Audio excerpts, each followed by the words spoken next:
E vërteta e dëshmisë dhe pse kam shenja dhune në trup. Gjisela Maloku shpreh në një studio televizive se dëshmia e saj ku thuhet që është qelluar me grushta, që i shfikur cigaria në pjesën e kofshëve nuk është e vërtet.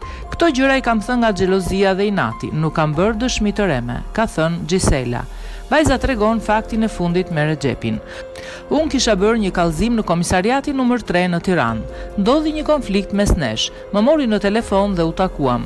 Nisëm skenat e xhelozisë nga ana e të dyve dhe nisëm debatet.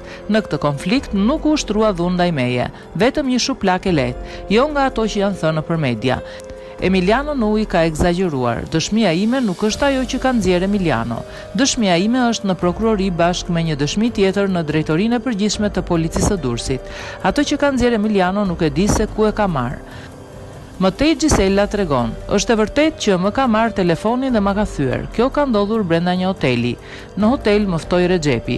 Aty pati zënka normale, vetëm një shuplak pati në hotel.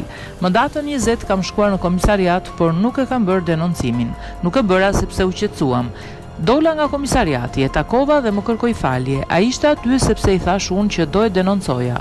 U sqaruam dhe më mbush mendja që ta fal. Pasi u pajtuam në datën 21 shkova sërish në komisariat, pasi nuk e mbajti fjalën e dhënë. Ai iku me një tjetër me pushime. Atë natë, më datë 20 u nis. E mora vesh nëpërmjet shoqeve. Në fillim nuk i besova, por doli që ishte e vërtet. Nga inati shkova dhe denoncova për dhunë. Në lidhje me aktin e ekspertizës që thonë se ka shenja dhune në trupin e Gjiselës, vajza thot që shenjat në shpatull janë të vjetra, nga një aksident i mëparshëm. Unë nuk e kam lexuar atë ekspertizë, por shenjat në shpatull janë të një aksidenti që kam bërë në Patos. Makina është dërguar në Vareza. Unë kam shenja cigare dhe në vende të tjera sepse sa herë që zieshim, digjnin veten.